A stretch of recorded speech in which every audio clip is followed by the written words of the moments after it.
Hey, ladies and gentlemen, good evening and welcome to this episode of Rickcast in a sea of vapid and annoying podcasts. Well, you're listening to another one. I hope everybody's having a wonderful Friday evening, the 31st of January, 2025. And the reason why I'm a couple minutes late is because there is something that just happened about 20 minutes, 25 minutes ago up in the Philadelphia area.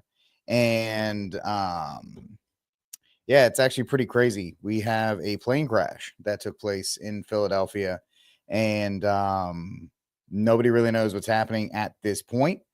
But we are going to get some. We're gonna be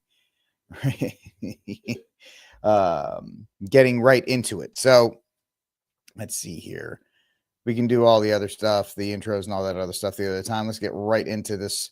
From NBC 10, Philadelphia, small plane crash near Roosevelt Mall, according to sources. Multiple sources have confirmed that a small plane crashed into the northeast Philadelphia area near the Roosevelt Mall on Friday. Crash happened about 6 p.m., so about an hour ago at the intersection of Roosevelt Boulevard and Cotman Avenue. No word yet on what is happening or how many. I think the earliest reports is there were two people in the plane. It was a smaller plane, but we do have some video here that we're going to bring to you, which is why I was a little bit late because I was trying to actually get these. This is the actual moment that the strike that the plane actually crashed into this area. So you'll see it comes in. You can barely see it over here. I can't really focus in on it too much, but if you look at it, the area, you see it starting to come in right in this direction. And because it comes in very quickly, and you'll see the explosion from there. Massive explosion that came as a result of this plane crashing in Philadelphia. So we have that first video clip here of the crash, and then the actual scene of the crash you can see right here from people on the ground. The actual crash itself.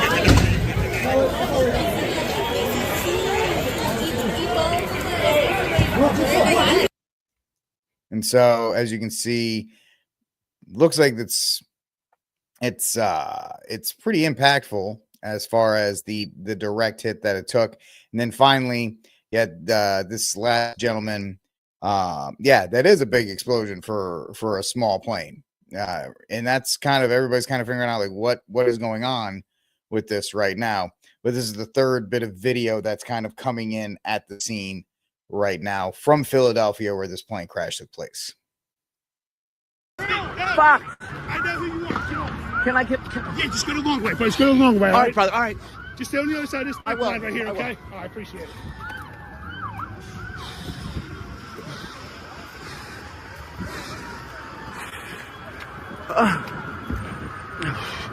A plane has crashed right off the boulevard at Cotman Avenue. It's on fire. It's not under control. It looks like a side street. All police and fire.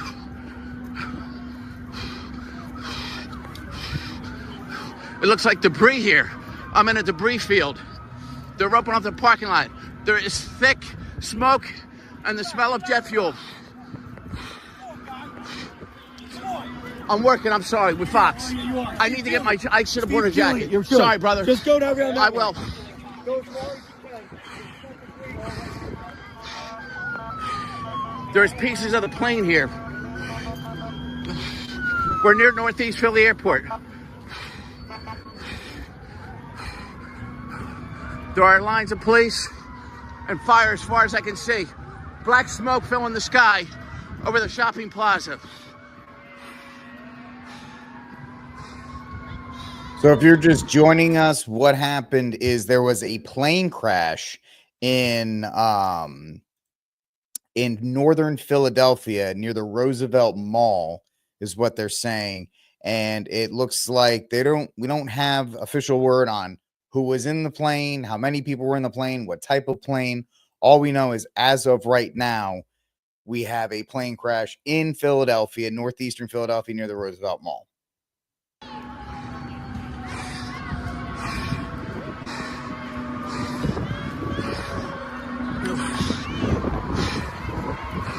It looks like it's on a side street, affected. We're right across from a busy shopping center. So the plane, pieces of the plane are in the Roosevelt Mall parking lot. It looks like, according to police, that's why they're roping that off.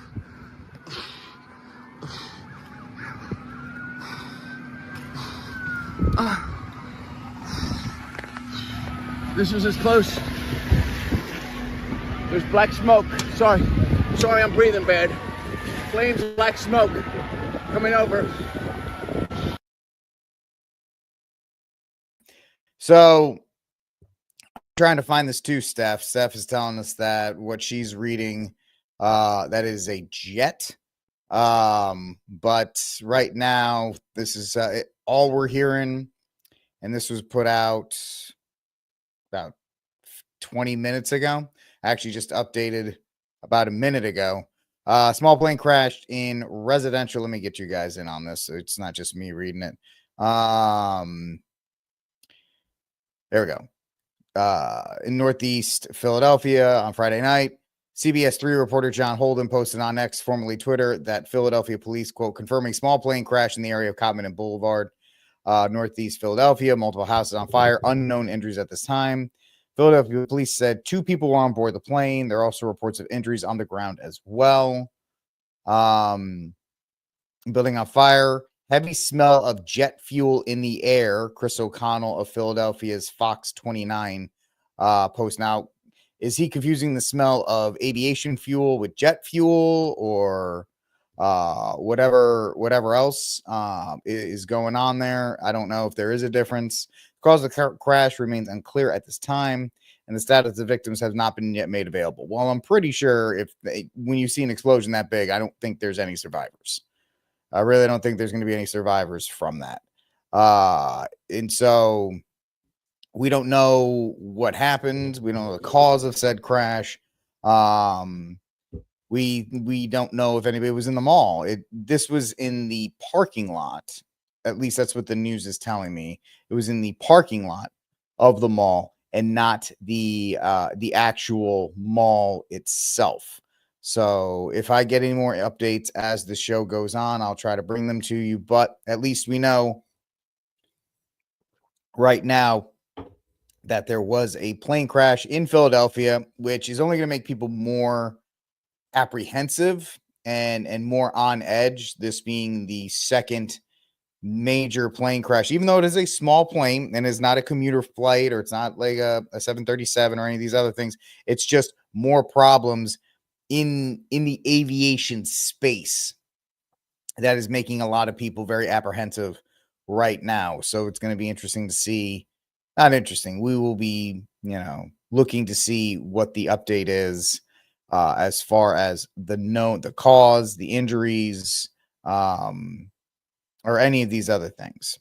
So let's move on. This actually dovetails into our next story here, which we'll also kind of use from Newsweek since we're here. Black box recovered in good condition from Black Hawk helicopter that collided with DC plane. The National Transportation, I don't have many videos tonight. The National Transportation Safety Board member Todd Eamon confirmed at a Friday press conference that the Black Hawk helicopter's black box had been received and is in good condition.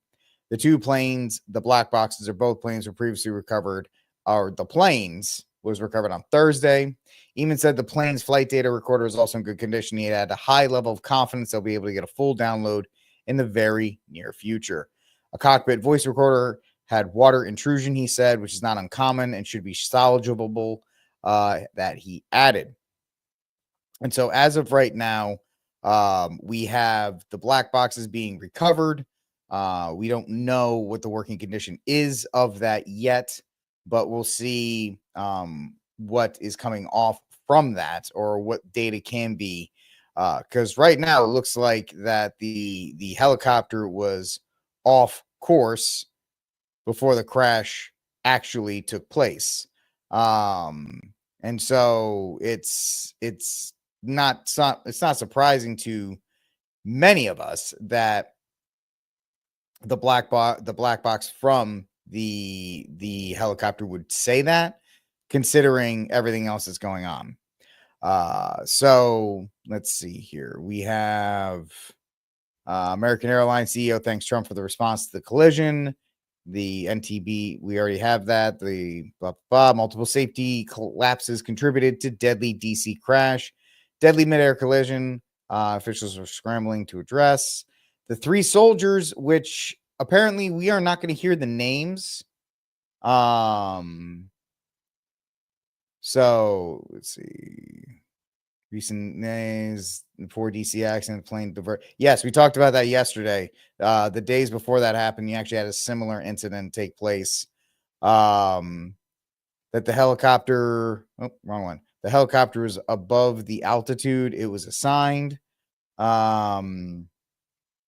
Here's the thing. I don't know if we're going to get the actual helicopter conversation, because reports are that we're not getting the name, the female name. I'm sorry, the name of the female helicopter pilot. That's kind of been discussed as a no-go, that's not going to happen, that we're not going to get that. There was a nasty rumor out there today, and I even put it out as a rumor. I did not confirm it as fact early in the morning, that the female pilot was actually a transgender person who was anti-Trump. Now, that person is still alive and anti-Trump, but they were not the one who was flying the actual helicopter at the time. So once again, proof that social media and X, while can be a powerful news source, can also be 100% wrong. And the race to be the first one to report something can lead to things like that. And yeah, we usually do hear the names of these military members when it happens. But this time they're just going to restrict it. I think there's just a fear that if there's anything that could potentially be used against the names of the soldiers, as you see here, the family of the 3rd soldier killed, requesting Army not release. Family of the 3rd soldier killed in Wednesday's deadly midair collision is requesting their identity not be publicly released. The Army was named. The Army has named the other soldiers in the collision. They're identified as Chief Warrant Officer 2 Andrew Lloyd Evans, 39, and Staff Sergeant Ryan Austin O'Hara, 28, of Lindbergh, Georgia. Eves' remain has not been recovered. He served in the Navy from August 2007 to 2017 before transitioning to Black Hawk pilot for the Army. O'Hara began serving as Black Hawk helicopter mechanic in 2014. So, the family of the 3rd soldier has decided to request that we don't get their name for whatever reason. And if you feel frustrated by that, I get it. But at the same time, you have to understand that you have to respect the family's wishes. If the family feels that there's a reason that they don't want to have the name released, that's their right, and it should be respected in that regard. It should absolutely be respected in that regard. And then today, the FAA restricted helicopter traffic around DCA airspace.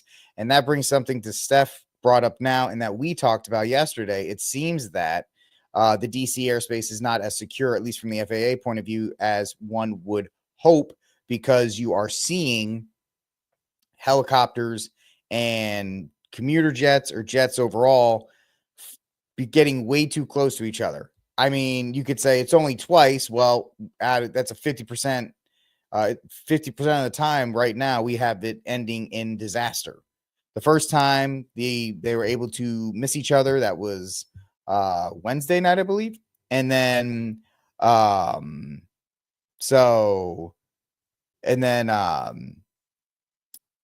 the second night we had a collision. So that's what we're dealing with as well.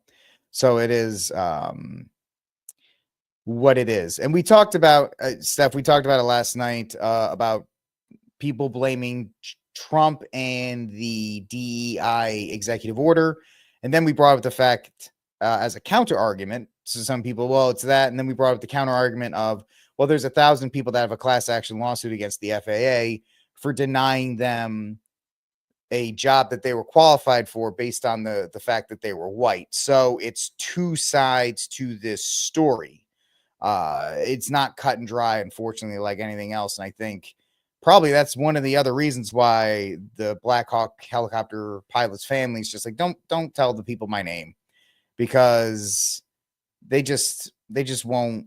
It just won't end well for us. We're going to probably get harassed by one side or the other, and we just can't do this, especially because I believe it's the female pilot of all of them. And I respect it, because in this day and age of social media, as soon as that woman's name is released, they're going to have everything about her flight time, her marriages, or her boyfriends or girlfriends or whatever, and her name's just going to get dragged. It won't end well. So I think that's fine. The fact of the matter is, there was you could probably apply the Swiss cheese. No, it's not the training. I believe that the female pilot is actually like, has the bits of a woman to make, was born with the bits of a woman.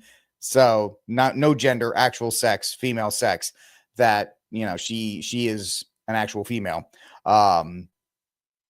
And I lost my train of thought. So that is what we're looking at. And so it is terrible that we're looking at this situation. And the problem is, no matter who's in the White House, it's going to get blown out of proportion, and it's going to be used for political purposes. It'll be used for political purposes no matter what.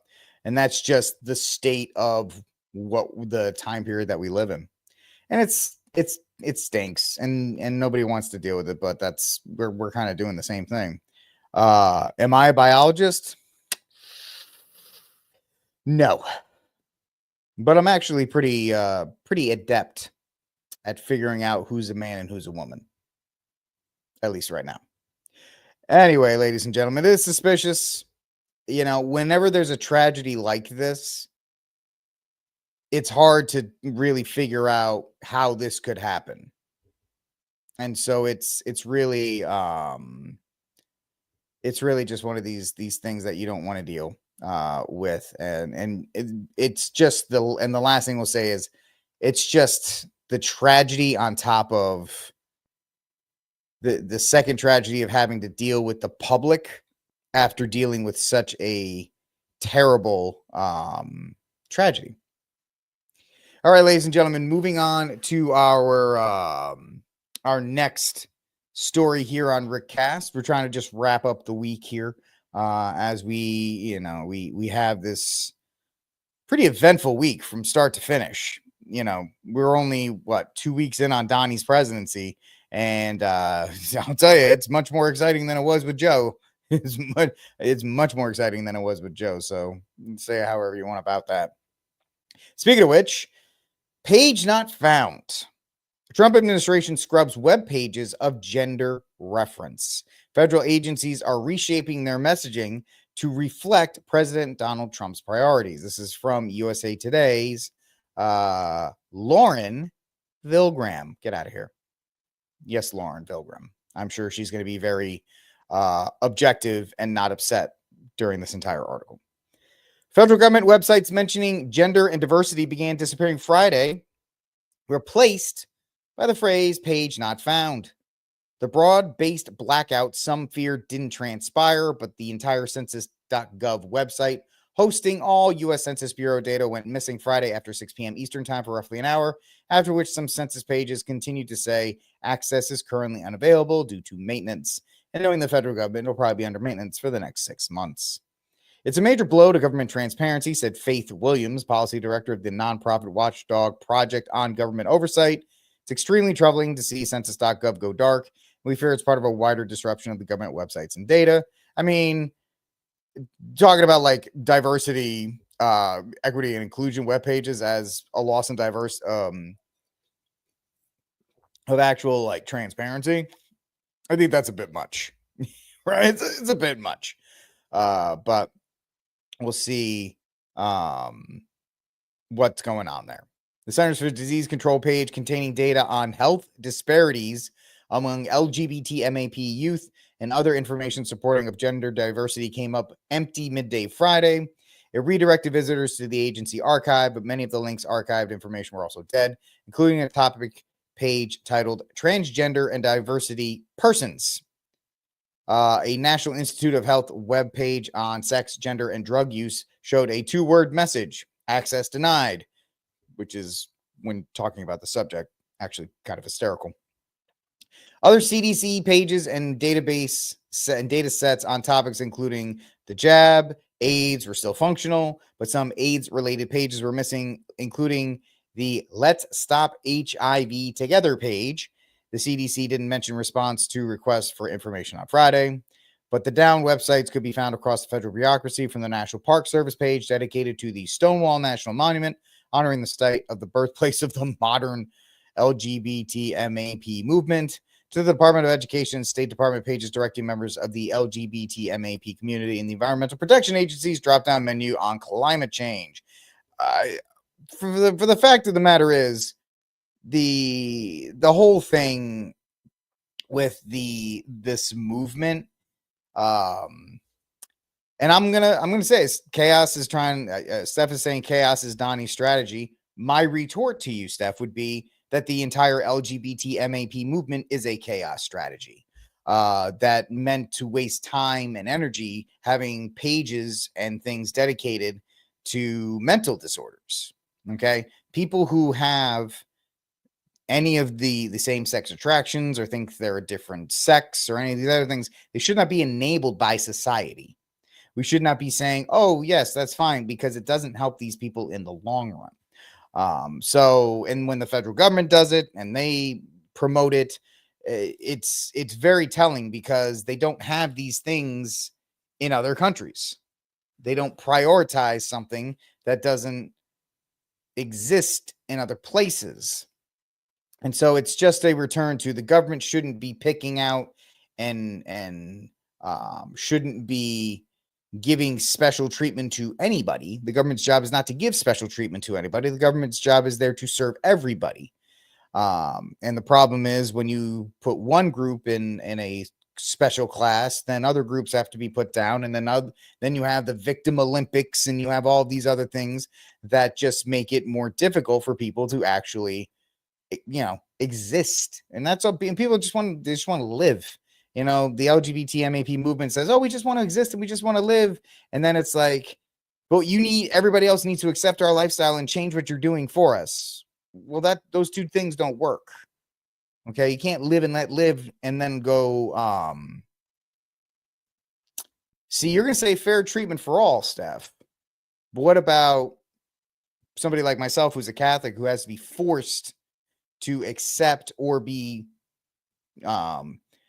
punished by the federal government to accept these things? I shouldn't have to accept it. It's a violation of my right. When you say fair treatment, who is the arbiter of fair treatment? Fair is a neutral term. What is fair to one person is not fair to another. So understand what you're saying. I get it. But the language that's used is too neutral. And it leaves the arbiter to whoever has the most force within the government, instead of government, because when government steps in, government is incapable of treating everybody fairly, so they have to push one down to bring one up. So it's a very touchy area, which is why government should not be involved in it at all. Trump was asked in the Oval Office whether federal agencies were going to shut down their websites Friday to scrub them of material. And he says, I don't know. It doesn't sound like a bad idea to me. If they want to scrub the websites, it's all right with me. The takedowns appear to respond to memos earlier this week and last week from the Office of Personnel Management directing federal agencies to carry out the president's executive order to reshape the government's messaging on issues for quote unquote gender identity to workforce quote unquote diversity. The memo ordered agencies to dismantle websites and social media accounts that include to inoculate or promote gender ideology or refer to diversity, equity, inclusion, and accessibility offices by 5 p.m. today. And so that's what we're seeing. in this regard, is that, the education department, and I'm a former teacher. I was in the trenches when this stuff was just percolating before it became full blown. The education department shouldn't be pushing ideology for gender, shouldn't be pushing anything. The Department of Education shouldn't exist, period. But it should just be pushing out standards for, this is what kids have to know for social studies and for math and for English, and that's it. And not anything else. Now, of course, when you get into social studies, it's like, well, who do we promote and who do we not promote? And the other thing, which is why the government should not be in the business of actually trying to tell what you can and cannot teach. And so that's one of these things to actually look at this whole thing. State Department's Know Before You Go page, previously directed at LGBT MAP travelers on Friday, was rewritten to address LGB travelers, removing the reference to people who identify as transgender or queer. Two topics that were at the drop-down bar at the top of the Environmental Protection Agency's website disappeared at some point in January: climate change and environmental justice. Come on, these are just made-up terms. Let's be real. This is all just made-up stuff. Environmental justice, these are all fake jobs. I am an environmental justice analysis. What does that mean? Do you recycle harder than I do? Like, what is that? And these people are a product of college systems that do not have to worry about having any kind of success rate, because the only way you can get a student loan is through the federal government. So the federal government's writing checks to these colleges so the colleges can charge whatever they want and offer whatever they want. Because in the real world, if you offered an environmental justice degree and there's no environmental justice jobs, nobody's going to take that degree, and that program is going to go out and it's going to disappear. But when these schools are getting checks from the federal government, then these schools can work with the federal government to be like, hey, you need some environmental justice jobs for these students that are coming out, so we can continue this whole thing going. And there's a ton of different jobs. There's so many different jobs. And so thank you, Steph. I'll put your message on the screen, but thank you. And so when you have the federal government pushing money to the colleges creating these jobs, HR is another big one, and then funneling those back into government, that's the whole thing. Well, Steph, we appreciate you being here and being our liberal that tells us we're all silly. And that's all this all is. It's all silly. I will counter argument, Steph, that if you want to have the government put a gun to the back of my head and try to have somebody demand I violate my belief system, that's not a good way of getting people along either. So it is what it is. And that's all. So these programs are going away, at least under Trump. I'm sure whenever a Democrat gets back in, because the pendulum swings back and forth, that eventually these things will all be reinstated unless you have the federal government put something into law. Ironically enough, the Defense of Marriage Act, which is a federal law, is still on the books. It was just not argued in the Obergefell case. The Defense of Marriage Act, which actually is federal law saying marriage can only be between one man and one woman, it was never repealed. It still exists, but it was overstepped because of political ideology. And that's really why we're having this problem, is because we're not keeping to what is actually law. And that law, the Defense of Marriage Act, was passed and signed by one Bill Clinton, right? And Barack Hussein Obama, when he was elected in 2008, was not for same-sex marriage. He believed marriage was between one man and one woman. So, the transition, like the word, to where we are now was fast, and it was like a blitzkrieg, which everybody kind of just was forced to accept. Donald Trump now, because you could say this LGBT MAP movement has been around for what, 10, 15 years, right? The end of Obama, when he was announced by Newsweek as the first gay president, through Trump, through Biden, now with this. So that's 4, 8 with Trump. But yeah, about 10 to 12 years. Yeah, you blitzkrieged it. And the problem is that younger generations who you've told over and over again to accept this ideology, they're the ones rebelling, not me. They're, I've always naturally said no to these kinds of things, but not really. That when I was not a great Catholic back in Rhode Island, I was a little bit different. Steph would be shocked if she knew that I voted for Obama in 2008. When I moved from Rhode Island to Texas, I was still a lib. Of course, I was young, so I was stupid, but I voted for Obama in 2008. I voted for Kerry when I was up in Rhode Island. I was more of a Dem, and yeah, I'm not ashamed to admit it, because as I reverted back to Catholicism, my priorities came clear on where I had to stand. But the fact is, we've all had to, this did not evolve naturally. It was forced by government, and it backfired. It backfired because it's not in an area. So it is interesting to see. Let's see here. So this is happening. This happened now. All of the government websites have scrubbed gender ideology and gender reference under the order of President Donald Trump. And it's only week 2. It's only week 2 now. So I will say I am not happy. I told you guys I would do the best I can to be as upfront with you as possible and not hide anything from you. Because to try and put myself up as some kind of, uber super conservative or whatever. No, I wasn't. And I was I was told by my mom and my parents, well, by my mom specifically, you need to vote Democrat because that's what we do. We all vote Democrat, blah, blah, blah, blah, blah. When you're in Rhode Island, you have to vote for Democrats. It's just the way they tell you. And so, I voted for all of them when I could. And I did it without, I voted for a Republican governor, but that was because he was from the town I lived in, and that's just so Rhode Island. And then, yeah, so you voted, that's ironic. You voted for McCain, and then you voted for Obama. I voted for Obama, and then I voted for Romney. So it just is what it is. I get it. They weren't great choices, and I can't do anything about it. I've already made my penance for voting Democrat as a Catholic. But it is whatever you can do with it. But we have to evolve, as you get older and as you learn, you make your choices. And people are making their choices for Trump, and this is what Trump is doing as the pendulum swinging back for 10 to 12 aggressive years of LGBT MAP agenda building, we'll say. All right, moving on to our next story. I'm always like, yeah, the Friday shows are not going to be long. They'll probably be like 30 minutes, and then they always end up going 45 to an hour.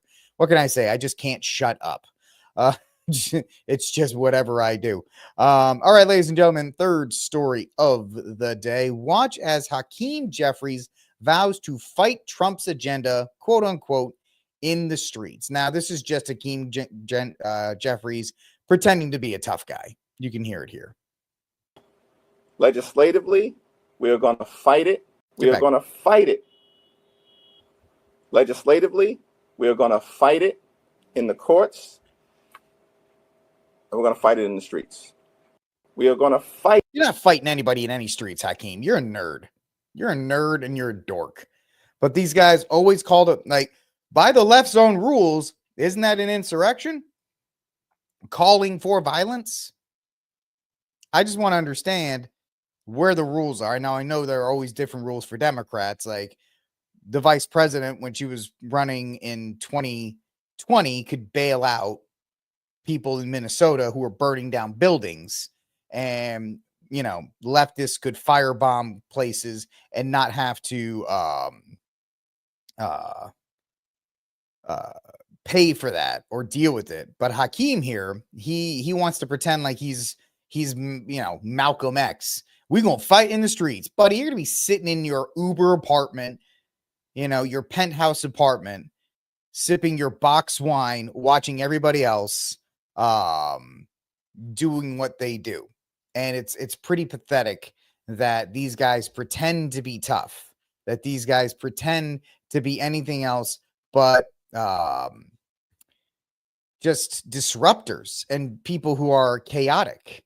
And It's really, really, oh my gosh. Yeah, I wish I didn't do that because Steph was talking about what's going on in Philadelphia. I'm not going to show this to you guys, but there's actual video of a man on fire, walking around the crash site. And oh my goodness.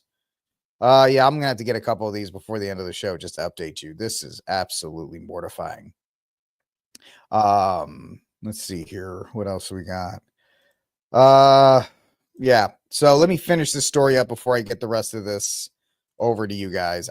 Like I said, I'm not showing you. I wish I never saw it, but there's some pretty terrible things. Let me finish this up. Democrats always try to go violent because they have the legal system right now in their back pocket. So Hakeem Jeffries can get away with trying to call for violence. Hakeem Jeffries can kind of get away with trying to pretend to be a tough guy. And the Republicans were like, hey man, you can't be calling for violence. That's you literally put Trump on trial for that. And now you're going to try and do it yourself. And of course, they're always going, oh, we're just being right. We're just trying to get the spirit. Remember Maxine Waters? You get somebody in a gasoline station. All of that stuff. So they are, the uber progressives in the Democratic Party. I'm not trying to say all Democrats, but the uber progressives, the Marxists, whatever you want to call them. They always go to violence because that's one of their things. And Hakeem pretends to be a tough guy, but he's not. He's a dork. And that's just something that people are going to just have to discover because he's just trying to be tougher than he really thinks he is. All right, ladies and gentlemen, let's see here. You're listening and watching Rickcast. I am the aforementioned Rick, and I appreciate you guys hanging out with me. I am remiss. I am not going to do the Quentin Tarantino story. I don't think anybody's going to be really upset about that because I really think we need to go back and at least take a look at some of what's going on in Philadelphia right now, at least for the next couple minutes. And I'll try to see if we can. I won't try to show you this, but this is just some of the video that we're seeing of the actual plane crash. That's just, look at the fireball off of this thing. And so, yes, they are reporting that it is a 2-seat jet right now. And so we're seeing that. There's the Ring camera. We have a couple others. This is some of this guy was at a drive-through trying to order food when the plane crashed behind him. And it's just, look at this. Look at this fireball that's happening right there. It is absolutely incredible what has happened in Philadelphia tonight. And this looks like the air ambulance that just crashed in Philadelphia is registered in Mexico. This is Laura Loomer, so take this with like an entire thing of salt. This one started with the letter X. The XA prefix designates the jet as a Mexican civilian aircraft. I don't know. I know it's a jet aircraft. I wouldn't believe Laura Loomer unless I got 15 other sources and somebody else to verify that. Nick Sordor is saying that the plane that crashed in Philadelphia appears to be a Learjet 55 air ambulance from Mexico. Okay, so that's our second.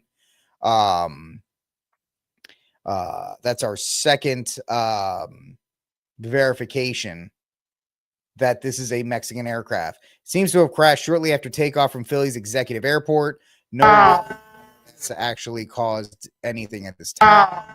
Misericórdia. That's E era um avião relacionado com alguma coisa de emergência. Wreck? Caramba, mano. Você tá louco? Que loucura.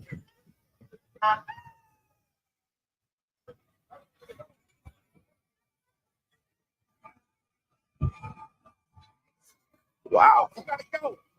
Yes, sir. Yes, sir.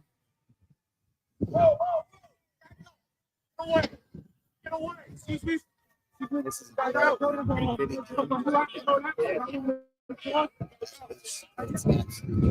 crazy. So this looks like the Learjet 55 jet air ambulance from Mexico. So you have a Mexican. All right. So now you have a Mexican aircraft crashing in Philadelphia And it's just, what is going on? Anybody else just figured just what is going on here right now with this? What is a Mexican aircraft doing? We're not going to watch that one, but we'll at least take a look at this one. This is the car that apparently was in the area where the plane actually crashed. As you can see, that thing is just absolutely smoked. And it's actually pretty crazy. So the quartering, I take what he says actually pretty seriously, because his wife was a pilot and he hangs out with him a lot. He says that this plane was coming in at about 300 miles per hour on impact. It's absolutely crazy. It looks like it's coming in like a missile. And it's absolutely insane to see this thing. If you missed it from the beginning of the program, you'll see it in the left here. It just flies in like a missile right there. And then you see this massive explosion that took place going back. So, the fact, that's the crazy thing. I really hope I can drive to North Carolina. I don't think I really want to be flying right now. And it's, Michael, I don't want to go off that far, but Mexico is where a lot of hot issues are going on right now. And for this to be a Mexican aircraft, I'm just spitballing here. I'm not trying to say this is a cartel fire back. It's an interesting thing to float, because it is something that needs to be considered, because you're looking at a Mexican medical plane nosediving after takeoff into a potentially crowded section of Philadelphia. And so it's pretty crazy. Surely we didn't expect that. Like I said, Michael, that's an interesting theory. We'll put it in as a theory. I don't want to say that's completely wrong, but at the same time, all right, look at the vertical rate. If anybody, where's my guy? Where's G Money? G Money, you still in the chat right now? I could use you, because right now we're trying to look at the vertical rate. This guy says catastrophic. Look at the vertical rate. Where's the vertical rate? Vertical rate, I don't know. Do you understand what that means? Minus 11008 feet per minute. Is that how fast it was going down? Because I'm kind of stupid when it comes to numbers, but that's an insane, coming in at that speed is pretty nuts. But it's, I don't know, folks. The images that we're seeing come out of here are, and of course, we saw the fuselage already, but, and of course, people are like, what about DEI? Let's not jump. This is the actual house that it was near. This house is now on fire. I don't know if the DEI, I'm not going to jump to DEI hire. I would be more pressed to go with Michael's theory than a DEI hire theory. Because this is just the chaos that seems to be forming right now is something that it needs to be noted, and the pushback is real. And so we have to just kind of keep dealing with this. I mean, that's a lot of damage. That is G Money. What does that mean? What does the diving speed mean? If you can help us out, because I don't know anything about that. I mean, those small jet planes have bad maintenance records, Mark. You're right. They don't have the best track record. And let's be real. If it's a Mexican one, is the maintenance record going to be really good? Is their standard for maintenance that good down in Mexico as compared? I mean, it's supposed to be much better here, and private planes and small planes have a tendency to have a much worse track record than the bigger ones. So it's kind of crazy that we're seeing something like this directly as we're dealing with the last. We don't even have the information coming out from the initial plane. So what Grok is telling us that a small plane crashed in Northeast Philadelphia near the Roosevelt Mall, causing multiple houses to catch fire, leading to a significant emergency response. The incident occurred shortly after the plane took off from Northeast Airport, with initial reports indicating multiple casualties. Philadelphia police have activated a citywide emergency response. The crash has sparked a widespread discussion on social media platforms. Blah, blah, blah. I think about this guy. Think about this guy right here. He's driving along on Friday night. He's probably like, I'm go home. And then if he was a couple minutes earlier, that could have been him. That stuff like that always blows my mind. Like how close you could be to an actual disaster and what's going on with it. So let's see here. See if we can get in on this. It was shocking that this happened in Northeast Philly, and you now guys hear that? Again, a rescue effort underway for the folks on the ground who may have been hurt by this terrible disaster. Right. And the FAA is saying, of course, that this information is preliminary. It is subject to change as we learn more information. Governor Josh Shapiro also in contact with the mayor of Philadelphia, with the police chief, with the fire chief. Give me a thumbs up if you guys can hear that. Any and all assistance he can as the city tries to deal with this crisis, with this tragedy. As you can see on the left-hand side of your screen, this is what happened. You can see that fireball after this plane, this Lear 55, just took a nosedive out of the sky, and it took off about 6:30 tonight, and 30 seconds later was crashing into the Philadelphia streets. And we have learned, as you mentioned, Jason, initially we thought there were 6 people on board, but according to the FAA, it's now saying that 2 people were on board that plane. Steve Keeley, I don't know if you can pull up Steve Keeley's latest tweet, but he has a picture of the oxygen tank, the medical oxygen tank that he was describing to us on the air. He is right on the boulevard somewhere just outside the Roosevelt Mall, and he said across the 12 lanes of the boulevard, he saw a jet rescue oxygen tank on the side of the road, right next to a McDonald's. And as soon as we will bring you that when we can. It's just an incredible debris scene and a debris field. Steve Keeley also, there it is. That's what Steve saw. I think that's on a sidewalk, right outside the boulevard.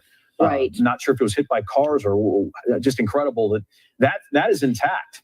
Yeah, he said, Steve tweeting that the oxygen tank from the jet was outside the McDonald's at Cottman Avenue and Roosevelt Boulevard. That's about a quarter mile at least from where Steve Keeley was earlier when he was reporting near those fires. Right. So that is absolutely incredible. Yeah, and I'm just estimating if that's a quarter mile away, you got to think the debris field is even larger than that, maybe a half a mile at least. But one police commander telling Steve there's pieces everywhere. And when you talk about a plane that falls out of the sky, it's not a surprise at just how widespread the debris field is there.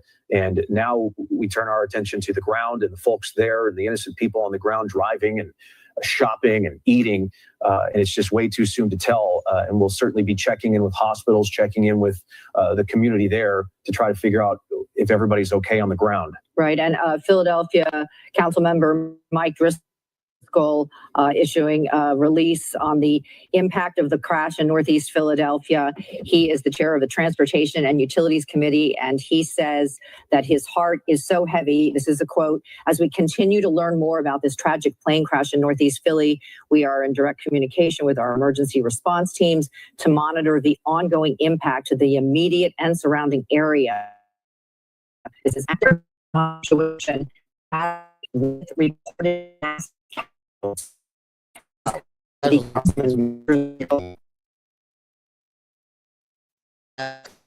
There's going to be there, which the 2 actual plane hitting one person on fire. I hope none of you find that video. Right now, our focus is on the needs of our first responders on the ground, as well as the individuals and families impacted by this tragedy.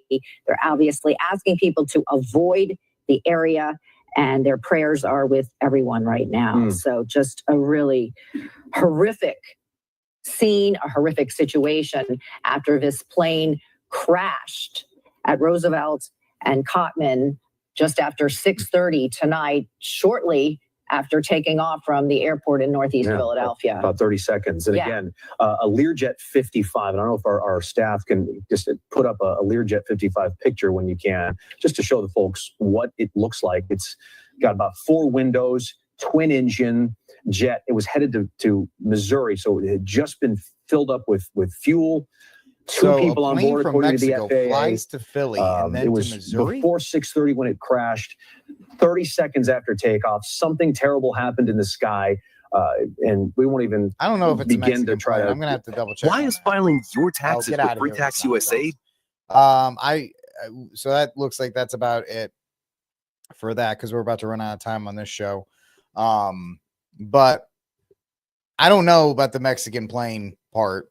Yeah, Sodor and Lauren Loomer are reporting that, but I've figured if that was something that actually happened, you would be hearing about it from these guys at least, because that's a pretty big stinking deal if it's a Mexican aircraft. But if it's not a Mexican aircraft, which it doesn't seem like it outside of what, Nick Sodor and Laura Loomer are. Hold on. Okay, yeah, I'm not gonna get in on these, but apparently body parts are spread out everywhere on Cotton Ave right now, so the impact from the plane is bigger than being reported. Yeah, we're not gonna do that. Philadelphia plane crash has some extremely interesting flights around Mexico yesterday to Haiti. Also, it was not logged that it was departing from the Philly airport. Yeah, okay, this is all speculation. I'm going to tell you all right now, this is 100% speculation. 2 doctors, 2 pilots, and 1 patient, and 1 family member. This is from Juanita Roderick, who I'm guessing is getting it from Fox News. So 2 doctors, 2 pilots, 1 patient, and 1 family member were in the plane. So it looks like the gentleman, and I'm going to try and avoid it, runs out of the plane while he's on fire. So we're not gonna look at that because you guys don't need to see that. But just take a look one more time before we go off the air at this fireball. Look at this thing. This is just absolutely nuts. Well, I don't think it's I don't know if the Mexican plane thing is real. That's just one of those. Remember this morning they swore up and down it was a tranny who flew the Black Hawk helicopter in D.C. and then they're like, oh no, it's not. So I don't know, but that's why I'm disregarding. 2 people reported it, but they probably both are reporting off of the same source. And so I don't know, and I can't confirm that. That was just an initial report. I can't verify that. So yeah. Allahu Akbar. Hear the impact. I want you guys to take a listen one more time to the impact this thing makes. Allahu Akbar. Oh, that's in poor taste. But the fact is that thing made, I don't know where Laura Loomer's getting her information from, so I'm not going to. And I think Nick Sotor is just doubling back off of hers. Well, I think somebody added to that already, which is terrible with these videos. They can already do that. Nope, don't look at that. Don't look at that. But yeah, this is just one last picture of the debris field. And it is just absolutely horrific. And that's really, we're just getting the same bunch of images recycled at this point. And yeah, he did, but I think somebody added that to the video. I can't tell you that's legit because I don't think it is. So